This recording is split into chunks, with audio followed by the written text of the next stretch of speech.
Welcome everyone to another episode of Kiwi Talks. My guest today is a wizard programmer who is probably best known for bringing Dragon's Lair to the Amiga, Doom to the SNES, as well as being behind the PlayStation emulator Bleem. I'm convinced he has a superpower that he's not telling anyone. I'd like to welcome Randy Linden. How you doing? Good, thank you. Thank you very much. That's a nice introduction. Well, people do wonder, you do have an extensive skill set there. Yes. Well, I've been doing this now for 40 years. So that's a long time. I got my start when I was very young. When I was 13, I had my first program professionally published. I was lucky because my mom got us a Commodore 64, and at school we had a Commodore PET computer, and they were both 6502 based. And so I was able to take what I learned at school, and there was no official computer class at school. It was all self-taught, Hmm. but I was able to take that home and practice at home and write a Centipede clone when I was 13 on the Commodore 64, and that's how I got my start. And I really liked it. I was lucky to have found my calling so early on in life, and I've been doing it ever since. You're lucky because most people don't know what they want to do at that age. Yeah, I didn't know that it was what I wanted to do as a career. I just knew that I really enjoyed doing it, and And stuck here with you it. are. And here I am. Yeah, Yeah, yeah, 40 years later. yeah. Exactly. So that's awesome.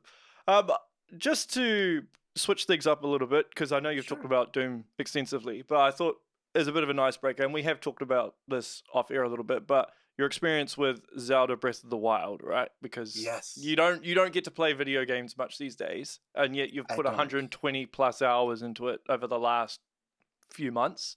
Yes. But just your overall experience with it and how you felt about it from a programming standpoint, and whether you were able to separate the two or whether you were looking at things and trying to figure it out. Both.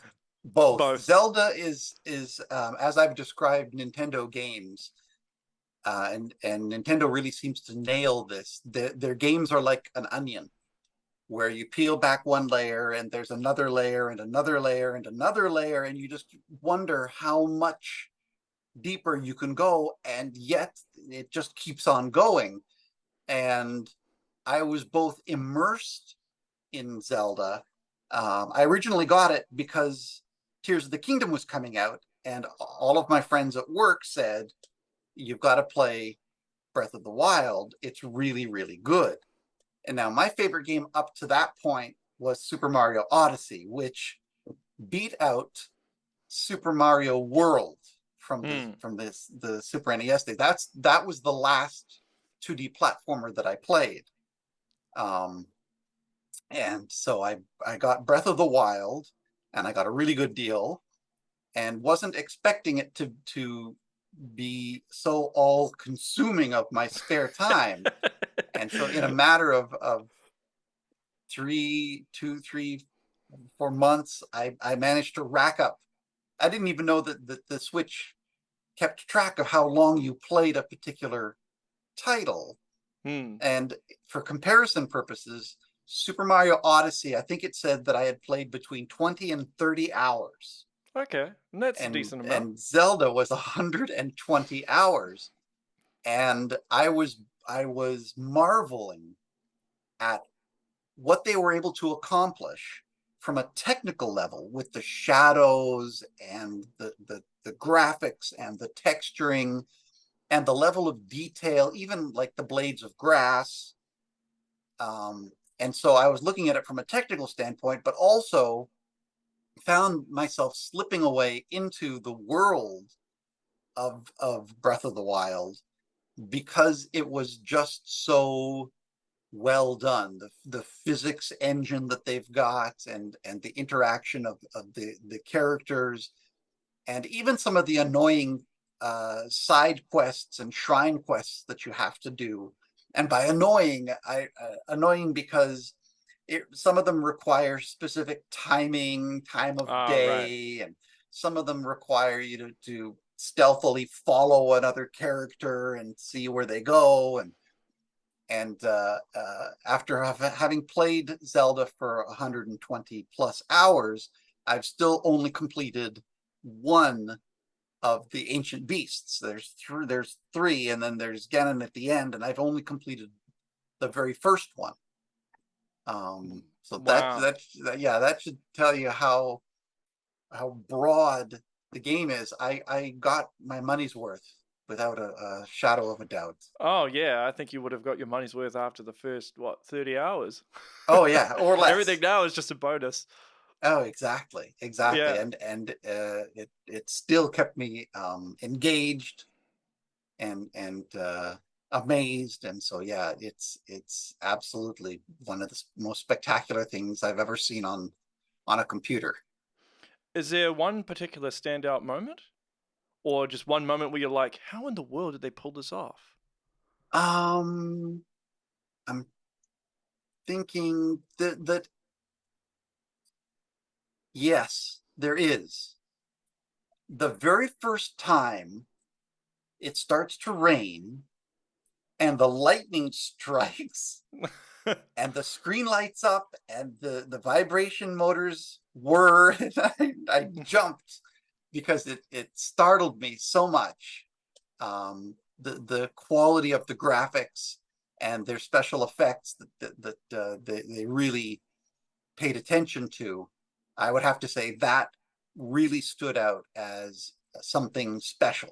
It scared me the very first time that I was in the lightning storm, and wasn't expecting that. I was expecting, it starts to rain, and you're thinking, okay, so they're going to make rain effects, and it's going to be a little smeary, and it's going to be the standard fare that you've seen all the time.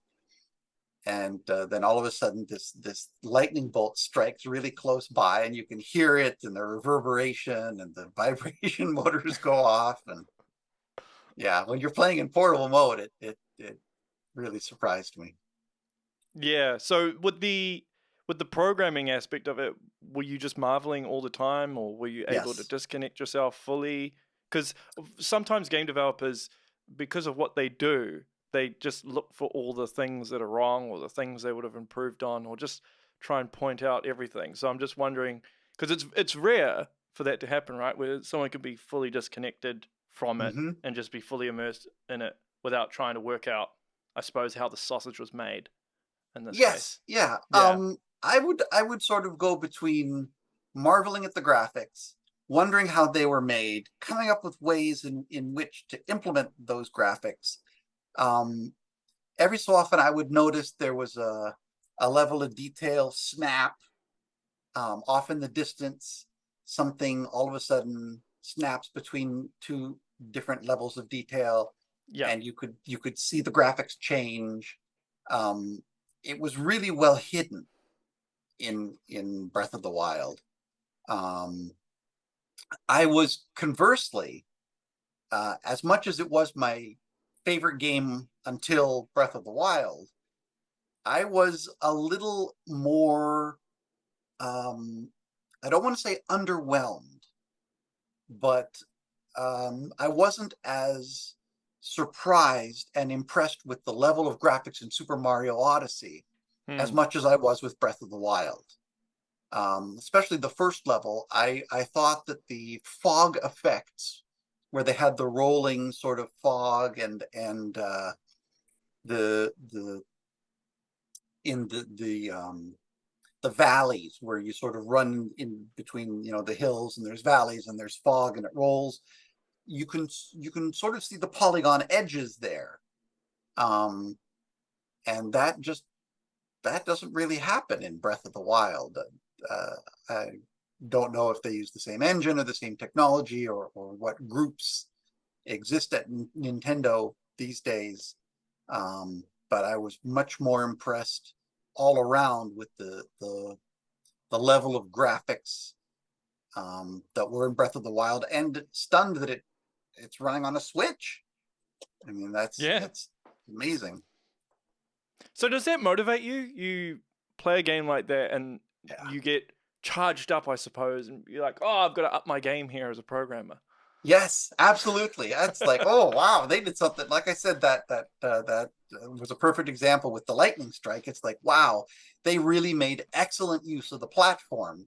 Hmm. Um, and uh, it does. It sort of makes me look back and remember a lot of the things that I have done, and could I have done it better? There's always better. It's Of always course. possible to do something better, especially when it comes to programming.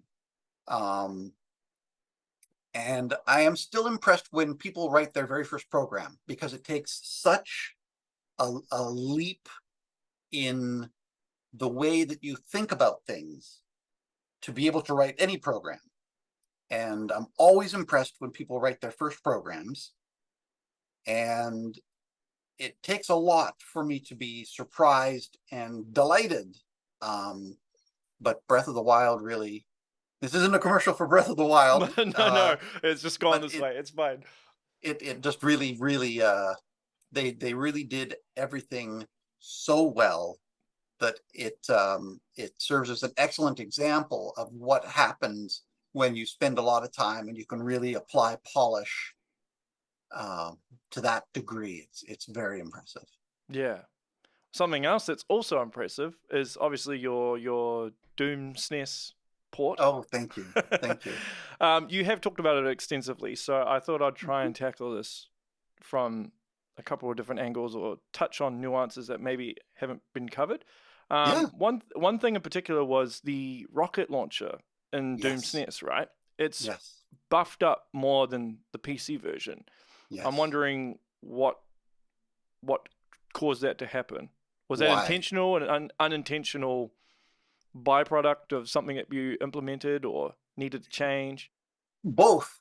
It was intentional, but it was a side effect of not having access to any of the original id source data, resources. The engine, the technology was all developed completely independently. Hmm. So everything that's in Doom for the SNES is based on observation of the PC version. Now sometimes I get the observations wrong, and one of them is there's two of them. One of them is the strength of the rocket launcher. Yeah. So the rocket launcher is more powerful in Doom for the SNES, and it works to, I think, that version's advantage, because the monsters, there's there's no infighting with the monsters, They're more difficult. Yeah. and they're more difficult because they sort of go straight towards you. Yeah. They charge right at Exactly. you every time. Yes, exactly. And so the gameplay was reviewed by id Software. It was reviewed by Sculptured Software's QA team, but it was also reviewed and they by id Software, and they provided feedback. So it was tweaked and it was adjusted, because they knew that it was an original engine, and we couldn't just set the damage values to be exactly the same, Yes. because there's no direct parallel like that when you compare the two engines. That they produce similar visual results, but it's sort of like comparing apples and oranges. They're both fruits, but they're different fruits, even though they're both sort of round, and from a distance they sort of look the same. Um, for Doom for the SNES, there's a number of things that are born out of that, um, reverse engineering how things work. One of them is the rocket launchers, and another one is the shotgun fires a blast that's effectively one big bullet rather than individual shells. So did id Software just not notice it when they were, because they were playtesting it, I'm Mm-hmm. assuming, right? Yes, And they just yes. didn't notice that the rocket launcher was more buff, or they just didn't care, or they thought it worked well for your version of the game? I think it's the latter, that they felt that it worked well for the Super NES version of the game. Right. especially with the difficulty um, being higher in the Super NES version. Um, my recollection is that they thought that the weapons were balanced, and that the gameplay was a good approximation of the PC version. So was monster infighting ever considered, or did you rule that out quite early on in the process when you were trying to optimize it? That's a good question. Monster infighting was ruled out not from a technical perspective, but because there are no rotations for the monsters. So the monsters always face you, and Yeah. that was done for space reasons. Uh, so the ROM size was the maximum that's supported by the Super FX 2, which was 16 megabits or 2 megabytes. Um, and there was no room in the ROM to store all the different directions of the rotations for the enemies, or even the objects. And so the monsters always face you, and if there was monster infighting, it would just look bizarre.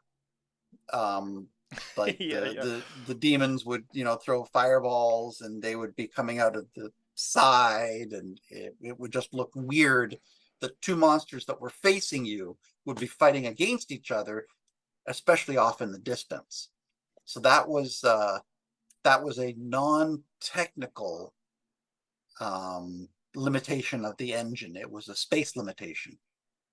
But you also had, so say in the PC version, imps can't hurt other imps. But in the SNES version, they can. Like, say if one's behind each other and it fires a fireball and it hits the one in Yes, front, in front, yes, it will damage it, right? So yes. was that to try and offset the infighting? No, that was a matter of um I think that was mostly a matter of if there's a projectile and it intersects with another object, that object is going to be damaged. And so it's one of those cases where, oh, the PC version has this caveat that nobody brought up and nobody mentioned and nobody said, well, you're doing it wrong. Hmm. And so logically, I just thought, well, there's a projectile, and if it intersects with some other object, that object gets damaged. That makes sense from a realism perspective. And nobody said that the imp's damage shouldn't do damage to another imp. Hmm. So it does. With Nightmare mode, I Mm-hmm. mean, you must have ruled out pretty early the whole respawning monsters. I mean, No. really? Um, yes. That was another. It's not a technical limitation, because the amount of time that the game spends um, running the game logic is small compared to the amount of time that it spends drawing and rendering the display. So to add a little bit of extra logic to have the monsters um, respawn in Nightmare was it's not a technical challenge to do so. It was just one of those, had no idea that that's what happened in Nightmare mode. I just thought the difficulty was harder in Nightmare mode, um, but didn't realize that the monsters respawned. So that's why in Doom for the SNES they don't do it, because nobody said, by the way, the monsters don't respawn. You're going to fix that, and I would have fixed it. Oh, so you could have actually done it. Wow. Yes, That would have yeah, made the Nightmare mode even even harder, I more feel. difficult. Yeah, Because if I recall correctly, in the PC version on Nightmare, the demons don't necessarily charge at you, right? They just fire projectiles just constantly. That's pretty much what they yes, do. Whereas in the SNES version, it, they're already faster as it is, and then on Nightmare, it's yes, kicked it up a notch. So even yes, enemies like the Barons of Hell are super fast, right? On Nightmare, they just yes, charge right at you. So if yeah, if they could charge right at you and the respawn thing It as would make it well. very difficult. Yeah, Yeah, yeah. the logic is very, very simple. It basically looks at the position of the two you compared to the monster, and it knows how to move towards you following the shortest path, and that's what it does. That's all it does. It's very, very simple logic. And Right. that same movement logic is applied to all of the monsters. The monsters don't have separate custom logic for each of the monsters, so that's why the Barons of Hell charge straight at you, just like all the other monsters. They just charge straight at you. Yeah, and it's scary. Yeah. I remember it being super scary when I was just a youngin playing it. I was like, oh my Oh yeah. gosh. Yeah, Oh yeah. yeah. Well, on a Super NES back in 1995, Yeah, I 95 is when it think. released. Yeah. Yeah, 1995. Um, the average person didn't have a $2,000 PC to run Doom, and so the next if you didn't have a PC, you had a gaming platform, and if you had one of the gaming platforms, you either had a Genesis or Mega Drive, or you had a Super NES, and yeah, so the Super NES version, it was one of the few more realistic, more violent games out there at the time. There was Mortal Kombat, for example. There was a handful of games that were more explicit. Yes. Um, yeah.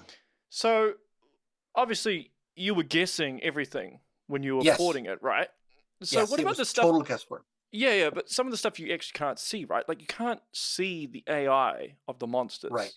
Right. So So on the what SNES do you? version, they're a lot more stupid. They are the SNES version.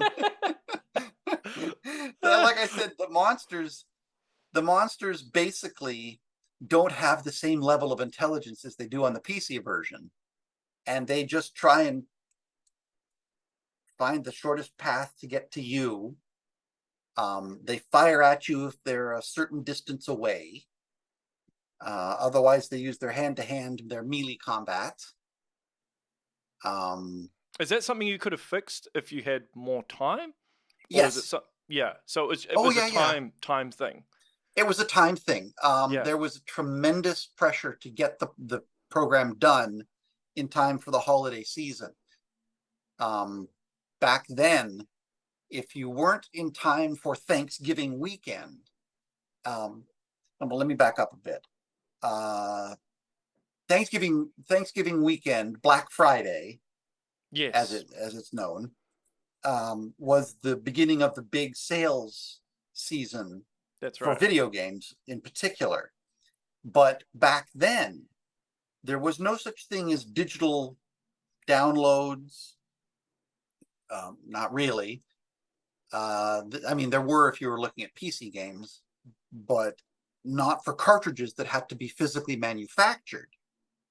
So there was a huge amount of lead time for the cartridges because they had to pass Nintendo's quality Certification. assurance Yeah.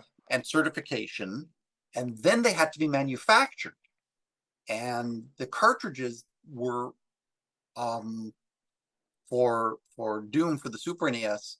It was one of the first games to use the Super FX2. So it had the custom chip on it. It had a ROM chip, and the ROM chip was custom silicon.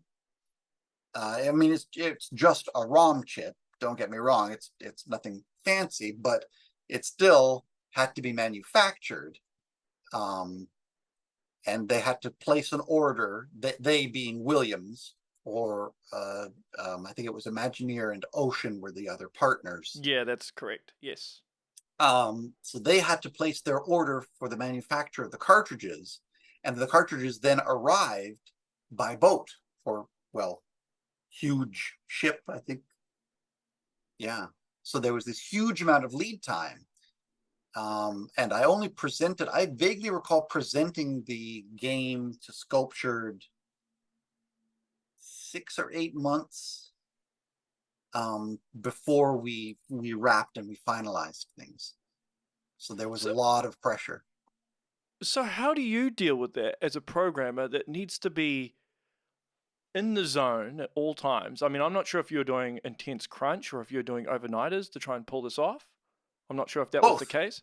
Right. Both. So Yeah. so Yeah. Both. so how do you function? Because at a certain point, if you're not getting enough sleep or you're not getting Yes. enough rest, I'm sure the Yes. computer screen starts to look like there's dots on it, right? And It everything does. would kind of just Yes. blur. It does. And what I find is, I find that I can tell when I'm in the zone, and just keep going and pushing. And I can also tell when I can't think clearly. Right. And at that point, I sort of take a step back and stop for a little while, take a pause, get some sleep, eat something, take a walk. But especially when I'm in the zone, I don't like to interrupt the what I view as not so much a technical process, but a very creative process. A lot of the Yes. projects that I've worked on, while they're technically impressive, they solve things in a very creative way. I view programming as a really nice melding of technical and creative aspects. And when you're in the zone, you're able to accomplish so much more, that I usually try and, if I'm in the zone, recognize it and stay in the zone for as long as I can. But yeah, there was a lot of crunch. There was a lot of very, very late nights and overnights, partially because the I guess I could say this now, the financial arrangements, for my royalties were Oh, adjusted. right. For every week I was late, I got 1% less. And Oh, I is will that say I how was it 2 weeks worked? late. Yeah, I was 2 weeks late. So I got 2% less than I would have received. And I can't say the total Yeah, that I received, of course, yeah. but yes, it was an unusual arrangement, um, because there was the uniqueness of the product, um, the unique ability I had bringing it to Sculptured Software to deliver the product, but there was the challenge of the deadline and the time frame. And so we came to an agreement whereby for every week that I overran, as I said, we agreed to deduct 1% off of my royalty rate. And That so would be that served as an incentive. okay. But that still must be hard though, because you've got to try and manage your time effectively, but you can't determine Yes, when you're going to be in the zone and when you're not going to be in the zone, right? true. That's where I guess, let's see here. Three, I guess that was only, how many years programming was that? 3 to 95. So I guess that would have been, I'd been a programmer for 12, 13 years at that point. Which is a long Um, time already. yeah. In this field, that's a lot of experience. Yes. I am pretty good at estimating, my time, what I can accomplish, and I would say I back that up with hours. If my estimate is off, I willingly put in the extra hours to meet the deadlines, Yes. um, rather than just blow past the deadlines. That I generally don't do, and because of there was there was such an importance on hitting the release dates for Doom for the Super NES, partially because of the advertising budget. They did a commercial, a TV commercial, for Doom for Wow. the Super NES, and there was lots and lots of money and budget going into the advertising. So if we were late and we missed our ship date, not only would it cost us in terms of sales because we missed Black Friday, but they had a special, I forget exactly what the date was, but they called it Doomsday when Right. they were launching, and they had TV commercials, and oh yeah, it was a big deal. So And there's yeah, and I suppose your reputation is tied to it as well, right? So if yes, you don't meet your deadline, then that it almost is yes, like Chinese whispers, I suppose, and that gets around that Randy it didn't meet does. his deadline. So there's that pressure as Exactly. well. Yeah. Yeah, there's a lot of pressure. And there's a self-imposed pressure as well Yes. to um I think that's quite common with creatives. mhm, Yeah. um to sort of push what was technically possible, what was graphically possible, what was achievable, and do it in a short time frame. Um, I don't know many programmers that say, I'm going to do the absolute most average that I possibly can, and just, most Yeah, yeah. programmers I know say, oh, I want to do so much more, um, and are limited by the time frame. The most important, I would have to say, one of the most important things ever, as far as being a programmer is concerned, is to ship. It is incredibly difficult to actually ship product, um, and especially when you've got a hard deadline like we did with Doom. Shipping was, the features features would be cut in order to ship. One of the features that was cut was the X-band support. The Oh, X-band yes. support was only partially implemented in the actual cartridges. So I spent the following couple of months with people from Catapult Entertainment working on the X-band support, after the cartridge had already shipped. And you're probably thinking, well, wait a second, the cartridge was ROM. How did that work? It worked because um, I had saved the version of the software at the particular build that was shipped on the ROM. And the Catapult X-band hardware was sort of like a super duper Game Genie. Remember the Game Genie Yeah, where that's right. With all you the could cheat type in the codes. codes, right? Yeah. All the cheat codes, and all it basically did was modified, it watched the address bus, and let me put this really simply, it changed memory. It had the ability to change memory uh, on a temporary basis. Yeah. So the ROM could be patched with RAM that was in the Catapult X-band hardware. And so it took a couple of months working to get the multiplayer finished, because I had left little patch points throughout the ROM. So they were waiting to be used, but it took that much longer. I would have liked to have shipped with the X-band support built in, but there just wasn't time.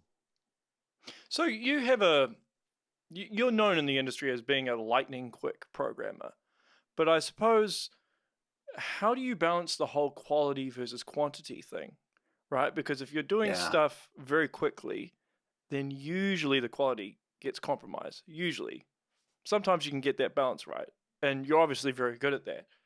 But I'm wondering if you've always had that ability, or is that something that's a craft you really had to hone and really, really yeah, pinpoint and get down? you're right. You're exactly right on that. It took years. Um, I think that one of the um, most important skills to have as a programmer is discipline. The ability to sort of buckle down and focus and sort of know your end goal. I used to like saying that I could look at the big picture and I could also see all the small details.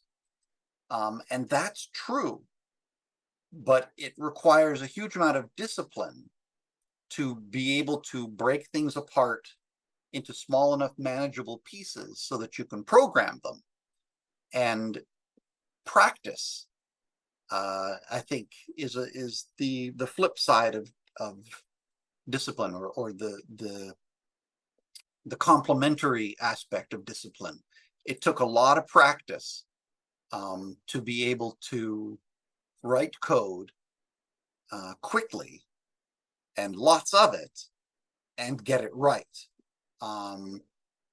I generally speaking don't have many bugs in my code, but that's because as I'm writing my code, I'm also testing it. I don't sort of put together a whole bunch of code and just send it off to testing and hope things work. I test what I've written to make sure it does what I think it's supposed to be doing. And of course, everybody has bugs. I'm not Yeah, of saying that course. my code doesn't have bugs, but usually the bugs that I've written are either something really stupid that it's like, oops, yeah, you really should have, tightened things up a little bit there, or it's something really, really complicated. One of the most difficult bugs that I had to track down was actually in Bleemcast, and it was with Metal Gear Solid, and there was a tester who was able to play the game and get it to lock up on the Dreamcast. And couldn't reproduce it. Nobody else could reproduce it, but give the game to this particular player, and even doing the same things that he was doing, couldn't reproduce it, but he was able to do it 100% of the time. And I spent, I want to say, 3 days debugging this one particular bug. And it turns out that it was a hardware bug in the Power VR chipset. There was a particular combination of polygons that were being rendered by the tile accelerator, which basically takes a given polygon and it splits it up into 32 by 32 pixel tiles. Right. So they only have to deal with one 32 by 32 pixel tile at a time. And if an edge of a polygon ever so slightly happens to be inside a tile, but skirt right along the edge, and you're using a particular mode of this Power VR hardware, the tile accelerator gets confused and the graphics chip locks up. And you're probably thinking, why didn't other games on the Dreamcast ever just hang for no particular reason? And I was wondering the same thing myself. And I thought, this can't possibly be that Metal Gear Solid on Bleemcast is the only game that's exhibiting this. And so I reverse engineered some of the Sega libraries. And it turns out that they detect this particular situation where the graphics hardware has locked up. And if the graphics hardware is not responding, they reset the graphics hardware. So it was a known issue, but not to me. So that's an example of a bug that you would sort of not expect to have to deal with, but you isn't get it? good at debugging. Yeah, but also, isn't it a case of like trying to find a needle in a haystack when you're trying to Yes, find this one little issue, right? And you yes, have to go through it all. yeah. I Is had that to like, break down the is that scene one of the into most polygons. monotonous things that you have to do? Yes. Yeah. Oh, yes. Yeah. Very, very, very monotonous. Because I knew that the graphics hardware was seizing. It was failing to respond. It was failing to accept new input. So I knew it had something to do with the graphics, but couldn't for the life of me figure out what I was doing wrong. Looking at the hardware specs and here's how things are supposed to operate, and you do this and this and this, and this is supposed to happen. And so I did this and this and this, and nothing. Graphics hardware is just not responding. But it was a case of didn't have a choice. It was sort of like the same thing with Doom for the Super NES. Didn't have a choice in whether or not I was going to be late. I had to be on time. And in this case, with Bleem for Dreamcast, didn't have a choice. The bug had to be tracked down and the bug had to be fixed. So I set out polygon by polygon, finding out exactly what data was being sent down to the graphics hardware. And that's when I realized, oh, there's this particular polygon that what it turned out to be was the guy moved his player in a particular way so that the angle of the camera got a scene, and we're talking about a full 3D scene here. Wow. So the one polygon just happened to skirt the very edge of in one tile, but out of another tile, and that happened to trigger the problem. That's crazy. One little thing can cause a Yeah. cascade of Yes. problems. And it would manifest itself in the game locking up. Yeah. And it took hours and hours and hours to debug what was going on to discover that it was the graphics hardware. Because when a game freezes, the first thing you think of, oh, something's gone wrong with the dynamic recompiler, or something's gone wrong where it's not accepting input from the joystick anymore, or it took me a while to identify and isolate because the screen wasn't corrupted. It was just frozen. And everything was still running in the background. It's just that it wasn't able to send down new polygon lists to the tile accelerator because the tile accelerator had gotten stuck. Something that I don't think I've ever heard programmers actually ever discuss, but in terms of like what you eat, your diet, right? Because that can contribute to brain fog, I suppose. Like if you overeat, then you feel lethargic and you can't work. So are you very cautious about what you eat or when you don't eat, or you time everything? Like if you're in the zone, you don't eat at all, or there's certain foods that you avoid to prevent yourself from getting any type of brain fog? Not really. I have a terrible diet. I have sweet teeth. I love sweets. You got a good set of teeth, though. Well, thank you. I like sweets. I used to drink Coca-Cola regular, not the diet stuff, because as it turns out, I'm allergic to the artificial sweeteners. So right. I just so I just drank regular Coca-Cola, lots and lots and lots of it. But there isn't a particular diet that I adhere to. But when I'm in the zone, I don't think about time. I don't think about eating. I don't think about sleeping. Yeah. I can't. It just doesn't even. Well, you can't risk losing it as well, right? You're in that zone. Well, that's the problem. And you don't know when you're going to be in that. You don't know when you're going to be in that zone again, right? So it's like finding the Holy Grail in a way. So you have to. It is. It really is. Everything sort of makes perfect sense. Everything sort of clicks. All the pieces fit together perfectly. And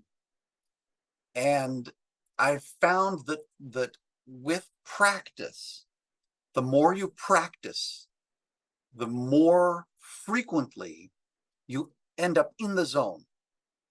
I think it's probably something similar to what professional athletes experience when they're in the zone and they can't miss a free throw. Yeah. When it comes to programming, they say, practice makes perfect. A lot of practice really does increase the frequency with which I find myself being in the zone and able to knock out a lot of code, even stuff that's tedious or stuff that's not interesting, stuff that's more boring. I find that my brain just starts clicking on its own, and things just sort of come together really well. Right.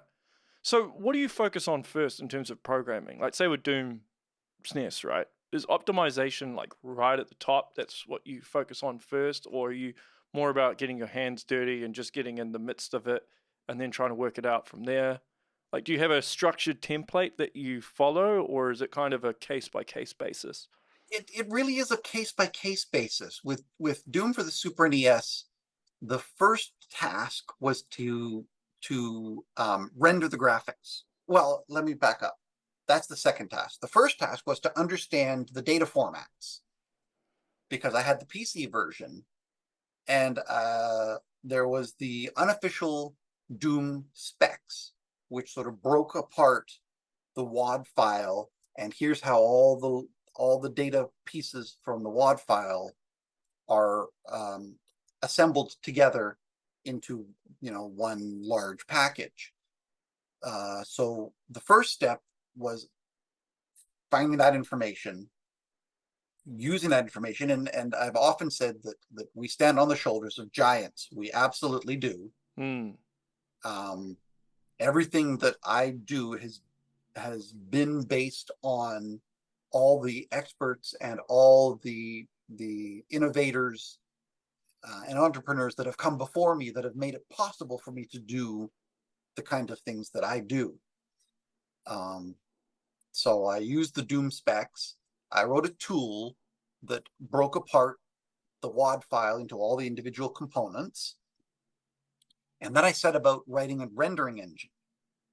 And this is the same process that I used when I wrote the Quake for Game Boy Advance. Yeah, which I was going to touch on.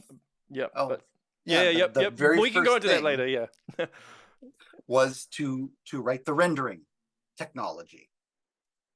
For Doom for the Super NES, I wanted to make sure it was feasible. My gut instinct, I don't usually do the back of the napkin kind of calculations and write down some numbers and get a thumbs up or a thumbs down. I just sort of look at the combination of hardware and software, and I just get a good gut instinct on whether or not something is technically feasible. That's exactly what happened when my partner at Bleem, David Herpelsheimer, said to me, "What do you think about doing this for the Sega Dreamcast?" I looked at the specs. I thought about it for a little while, and my gut instinct was, yes, this is something that we can do. And that was the same thing with Doom for the Super NES. My gut instinct, before I knew much about the Super FX chipset, was that there was enough horsepower there to make it possible. So I guess I would summarize it by saying optimization came later. The first step for me, and I think that's a common first step, was getting something visual. Yeah.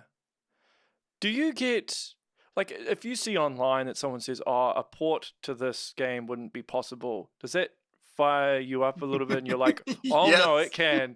Like, I'm wondering if that was Yes. the case with the whole Quake GBA prototype that you did. I'm not sure what prompted you to want to do that. To do it. Yeah. I think it was two things. Technical technical chops, definitely. The challenge accepted. Yeah. It was that Game Boy Advance was at the peak of popularity. Doom was a few years behind. Quake was the latest and greatest. And I was familiar with the ARM processor. And so my gut instinct said, yes, you could do Quake. It might be in a lower resolution and it might not have all the features, but you could absolutely do Quake. If you could do Doom on the Super NES, why not? Quake on the Game Boy Advance? Absolutely. Mm. And so I started off rendering a triangle. That's exactly how the Game Boy Advance code for what eventually became Cyboid started off, literally rendering a ultra high resolution. By high resolution, I'm not talking about the number of pixels. I'm talking about sub-pixel, sub-texel for lighting accuracy, using the 32-bit fixed point math of the ARM processor, and a whole bunch of tricks that I was able to use to pull it off. Mm. If you could educate gamers on what the hardest thing is about programming, what would you say? And what is the most misunderstood thing about programming? Wow, good questions. Yeah, no, really because good because there's a questions. massive disconnect between gamers and game developers, right? I see a lot of Yes, stuff online where gamers say stuff, and I'm like, I'm not an expert, but I'm pretty sure that's not the case. And I feel like yes, that gap hasn't been able to be bridged somewhat. bridged. Yeah. Yeah. And you're in the trenches and you've been doing it so long, so you must be more aware of it than most. um, I think that most of the projects that I've worked on have been projects that people either didn't think about or thought were not possible. Hmm. So I haven't had as much experience with somebody looking at one of my projects and saying, this should have been done if if you did This this, way. if You you should have done this this and this. way, you Yeah. should have done this way. And now that doesn't mean to say that I haven't had people say, my I'm sure, gosh, what an I'm sure, yeah. awful, absolute crap, just total garbage. Yes, no, I mean, critics are everywhere. Of course. Everyone's got an opinion. Everyone has at least one opinion. Yeah. Um, Everyone's a critic. everyone, yes, everyone is a critic. You sort of learn to set aside what a lot of people say, um, especially when it comes to saying that something can't be done, um, or that something should be done in this particular way. A lot of stuff that I've done comes out of nobody having done it yet, which doesn't mean that there isn't somebody else on the planet doing the same kinds of things or working towards the same kinds of goals. Just that at the time, like Dragon's Lair for the Amiga, Yeah. I happened to be the first one who did full screen, full color animation with stereo sound streaming from floppy disks on a home computer. I believe that would have come along. I just happened to get there first and saw a couple of creative ways of using the Amiga's custom chips and hardware to do something that hadn't yet been done. The same, I think, is true of most of the projects that I've done. That it's just been a matter of creatively looking at things, and I think that a lot of a lot of non-programmers don't realize how much work goes into something. I guess this goes back to the creativity. There's a lot of creativity involved, but there's a lot of personal pride. There's a lot of me tied up inside the projects that I work on and the programs that I write. And so you have to put on your thick skin when you read a lot of the reviews of your work. Your blood, sweat, and tears, and your work, because even the simplest things still takes effort. These days, you can just send down thousands and tens of hundreds of thousands of polygons to a GPU, and it rasterizes things for you, and it's like magic. It's amazing. Back when I started, you had to write your own rasterizers. So you had to really understand the mathematics behind the graphics and all the work that went into it. And I think that I think the fact that we've come a long way is a good thing, because it means that we get a lot more diverse, creative programs and games, like Stray, for example. Yeah. That I don't think would have come about were it not for the ability to use an existing engine and not have to worry about all of the minutia of calculating, all of the math necessary to do all the rendering. Does that sort of answer the question? Yeah, it does. But I think one of the cool things about you specifically, and people from your era, and I suppose in the indie case, because with AAA, I suppose a lot of developers have become quite isolated in their roles, right? Programmer does this, designer does this, yes, musician does this. But even though that you're a programmer, there was an overlap a little bit yes, with design and I suppose audio and art. So art, definitely. You probably heard of the term programmer art. Yeah. So programmer art, yeah. Even if you don't know how to do those things specifically, you do have a basic understanding of it. Whereas, yes, obviously you're in the trenches and you've got your thing to focus on, but you probably have an understanding of the overall picture. Yes, and everyone's absolutely. different roles. Yeah. Yeah. The roles have become quite specialized. Yes. Out of necessity.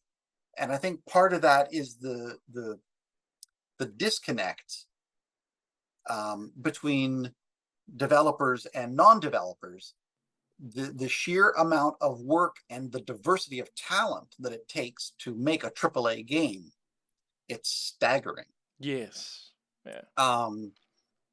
And back 20, 30, 40 years ago, you did it all. I remember for Bubbles, my Centipede clone, I did the graphics, I did the sound, I did the programming. I didn't do the manual, I didn't do the box art, but I did just about everything else. I think a lot of the projects that I've chosen leverage my strengths as a programmer and minimize my areas of weakness, like art. I'm not a great artist. So if you look at the projects that I've done, they don't really require a lot of art. They don't really require a lot of sound. Yeah.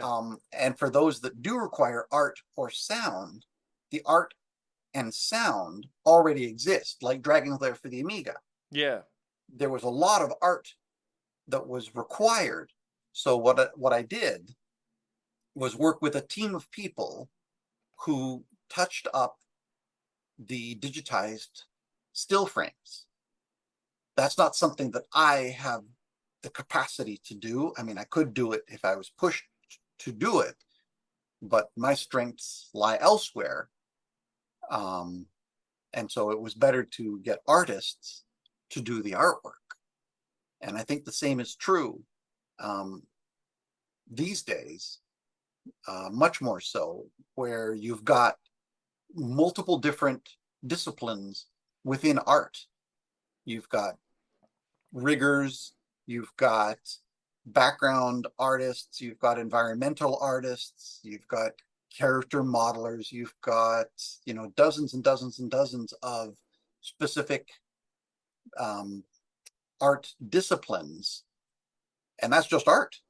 And then you've got the same for sound, you've got the same for graphics, you've got all sorts of divisions.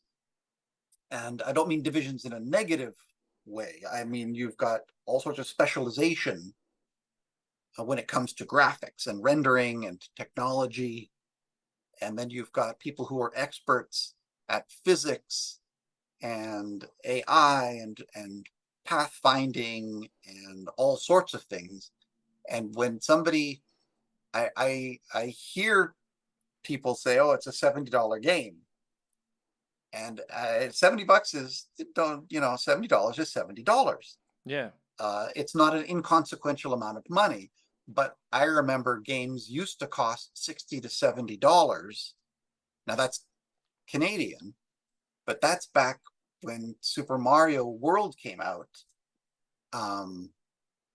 and games were $60 or $70 back then. And so I don't think that the cost of games has managed to keep up with inflation. If anything, I think that games are undervalued. A perfect example is Breath of the Wild. I got it on sale, and I would have, knowing what I know now about how much time I would spend with the game, I would have paid double or triple what I paid for it. It's Easily. a very interesting conversation to have, because a lot of people argue that because retail has been removed, that the publisher earns more money because there's not as much Yes, of a middleman, obviously, they do. They and they do. do sell a great deal more than they did back in the day, right? Yes, I mean, they do. Breath of the Wild is the best-selling Zelda ever, right? I think it Yes. sold like the last three combined. Yeah. So I think that's the argument, but And I, and I, I think the argument about physical versus digital absolutely holds water. When you how can I put this succinctly? I cannot figure out why a particular game costs the exact same, be it digital only or physical copy. yeah. That I don't get that. That to me makes no sense. I don't like that. I don't like it one bit. I think Well, that that's the probably the. physical copy should have a different price than a digital only. I think that's That's just just me. it's business. I think trying to make the most money possible. I suppose.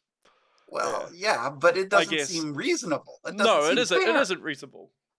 But Yeah. yeah, yeah. And I don't know. It just I'm sure I'm gonna anger an awful lot of business execs out there saying, "What on earth are you saying?" Well, But yeah, I that's think that why they we're should be not different business prices. execs. Yeah, yeah, Yes, that's yeah, exactly it. That's yeah. exactly it. I think that there's something to be said for paying a premium to get it on launch day. If you want it early, if you want it on launch day, I understand. Hey, you know what? You should pay a little bit more if you want to get it on launch day. But if you're paying for a digital only download, why does it cost the same as a physical cartridge now and case? They used to come with manuals. They don't anymore, which I'm not a big fan of that either. Mm. But I think there should be a gradation in the cost based on, the actual cost. Well, games do tend to go down in price usually as time goes on, unless it's Yes, like Nintendo pretty much never drops their prices, right? So yes, it doesn't matter if you buy it now or in a year's time or 2 years' time, it's still going to be the same price. And I Yes. suppose that's smart from a business standpoint because they're not devaluing their product. Right. They know how Yes. much it's worth. Whereas, Yeah, I bought Breath of the Wild years after it came out. yeah, I bought Mario Odyssey years after it came out, and as I said, I would fork over 3 or 4 times just based on the fact that it consumed 120 hours compared to other forms of entertainment. I think video games are one of the best values out there. Definitely agree. Yeah, and I know we've talked about a little bit about this off air, but like say with movies, right? You don't get the same value for money. If I go to the cinema and then you add up like popcorn and drinks and stuff, yes, you've pretty much paid the same, if not more, maybe, than you would have gotten with a video game. Oh yeah, and it's like 2, 3 times in terms of the amount of entertainment that you're getting. At least, you can replay the video game. Yeah. Whereas when you've watched the movie, that's it. That's it. You watch the movie and that's that. I haven't been to many movies recently, and that's probably why I am one of those people that would prefer to wait till it, I can stream it at home, streaming, watch it at my leisure. But yeah, I think video games are one of the greatest entertainment value per amount of money spent. And I think that there is a disconnect. Sort of looping back to your prior question, there's a disconnect with how much goes into making AAA titles these days. People expect that because there's Unreal Engine, for example, that every game is going to look like it's made with Unreal Engine and it's made by a large team of people. And I think that those expectations are unrealistic. Yeah, and the standard has gone up so much, right? That what gamers will tolerate is a lot different to the 16-bit era. The expectation's way up here. And I mean, you're seeing it a lot with a lot of these layoffs in the industry, right? You know, because they're not making the money that they need to justify the making of like these AAA games that are taking between 5 to 7 years now. Yes. Yeah. It's an inordinate amount of capital and resources that go into making these AAA titles. And so, yeah, I am a little bit surprised at the amount and the breadth of the layoffs from seemingly successful companies. I wonder how much of it has to do with real economics and how much of it has to do with shareholder value. I think budgets probably has something to do with it as well. And style of management, I feel. Like it's interesting, like when you look at, say, Nintendo, when they were suffering with, say, the Wii U, right? And Iwata and all the execs, they took pay cuts in order to avoid laying off any of their staff. It doesn't really work quite like that in the West, right? They'll lay off a whole bunch of staff, and then the CEO gets like a $15 million bonus or something. Bonus, yes, a bonus, because now there's better profits. Yeah. Yes. Yeah. Makes no sense. So different approaches. Yes. And maybe that's a model that they should probably reevaluate. Because if you don't have the people in the trenches, then the company's worthless. Yeah. The people in the suits can't make the game, right? So. No. And it is sort of getting back to your other question. It is more and more rare for small teams to be successful, because it does take, back when I did, even Doom for the Super NES, the graphics were largely done because they were taken from the PC version. The sound effects were largely done, but the music needed a lot of work. The levels needed a lot of work. There was just a lot of people that were involved in making the product, even though it was a port, which isn't to say that a port is less work than an original title. Sometimes a port can be more work than an original title. But a lot of projects that used to be possible with a real small number of people isn't possible. It's, you know, you need multiple artists, multiple people to work on sound, multiple programmers to make something that's at the sort of the minimum bar to entry, based on the expectations. I remember when, you know, games had hideous graphics, but they were spectacular compared to what had come before them. Like, one of my favorite games is Xevious. Okay. It's the top-down shooter, Yep. but the graphics made it look 3D because they had done shading on the curved surfaces and the little pyramids and things like that. And the graphics were spectacular for the day, and it was just a 2D scrolling shooter. Those days where that generation over generational leap of graphics or sound or technology, there are fewer and fewer big steps up like that these days. The Yeah. increment of increase is smaller and smaller. Like, I can't Yes. really notice a big difference between the PS4 and PS5 compared to, say, the PS2 to PS3.